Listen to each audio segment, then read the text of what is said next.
अस्सलामुअलैकुम। जैसा कि आपको पता है कि वक्फ बिल को लेकर अभी तक कोई भी रिजल्ट नहीं आया है, कोई फैसला नहीं आया है। अभी भी बहस व मुबाहिशा चल ही रहा है, बात चलती रहती है। चंद हजरात बैठते हैं, गुफ्तगू करते हैं, फिर उसके बाद फिर पेंडिंग में बात डाल दी जाती है।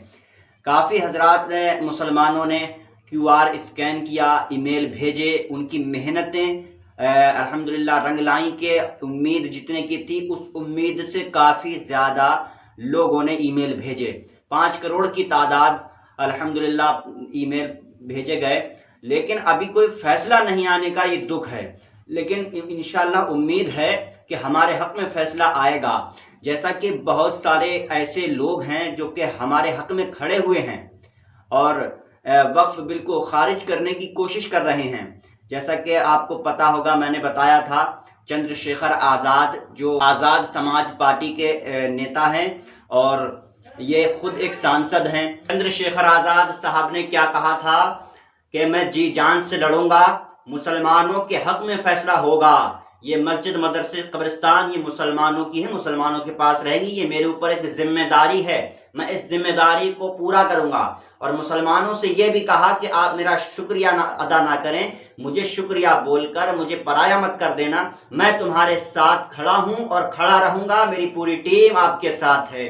RSS राष्ट्रीय स्वयंसेवक संघ एक संगठन है। ये इसी RSS के अंदर एक दल जो कि राष्ट्रीय मुस्लिम मंच है, राष्ट्रीय मुस्लिम मंच के लोगों ने नारा बुलंद किया और वो एक साथ जुट होकर के ये कहते हैं कि हम इस बिल को पास नहीं होने देंगे, ये खारिज करवा के रहेंगे। ये अल्लाह की ज़मीनें हैं, मस्जिद, मदरसा, कब्रिस्तान जैसी मुसलमानों के पास थी, इन्हीं के पास रहेगी। आपको बता दूं, राष्ट्रीय मुस्लिम मंच इसमें मुस्लिम संगठन है, ये RSS का ही एक दल है और इस RSS के अंदर हर मजहब, हर धर्म के लोग इसके अंदर जुड़े हुए हैं।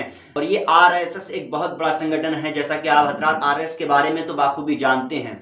इसी के अंदर एक दल, एक हिस्सा है जिसको राष्ट्रीय मुस्लिम मंच बोला जाता है। तो इसी से आवाज़ उठी है और इसमें आवाज़ को उठाने वाले हजरात की तादाद ज़्यादा है। और इसके अलावा भी बहुत सारे हजरात हैं जो हिंदू धर्म से भी ताल्लुक़ रखते हैं, उन्होंने भी आवाज़ को बुलंद किया है, वो भी इस बिल को खारिज करने में जुटे हुए हैं। और जी हाँ, जैसा कि आपको इस वक्फ बिल के बारे में कुछ बातें बता रहे हैं ये असदुद्दीन ओवैसी साहब, इनका ये क्लिप देखिए आप और समझने की कोशिश कीजिए। वक्फ प्रॉपर्टी जो है वो एक प्राइवेट प्रॉपर्टी है। बीजेपी इसको ऐसा बता रही है कि ये गवर्नमेंट प्रॉपर्टी है, तो ये एक प्राइवेट प्रॉपर्टी है, नंबर 1।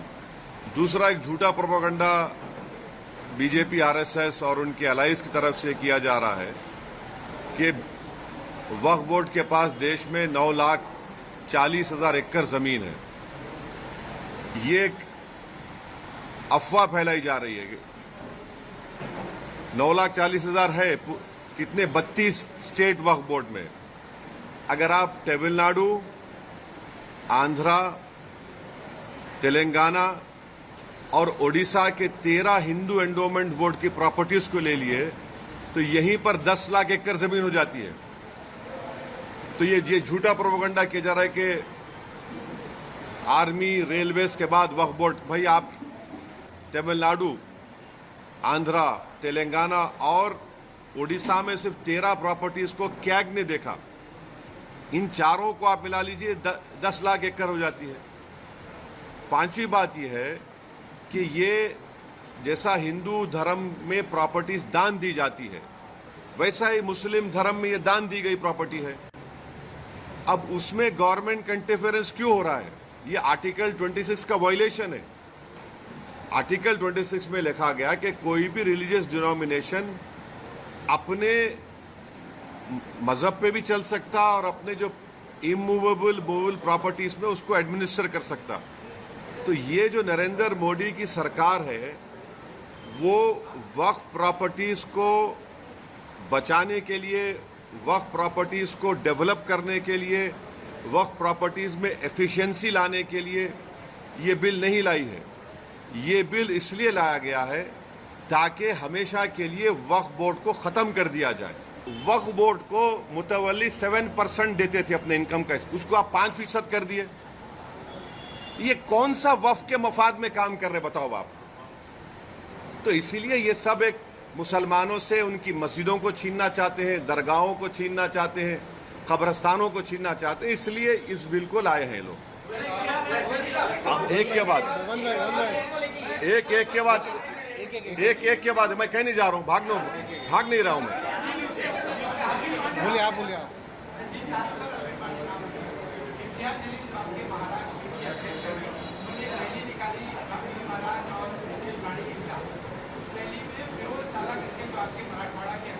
कौन? हाँ,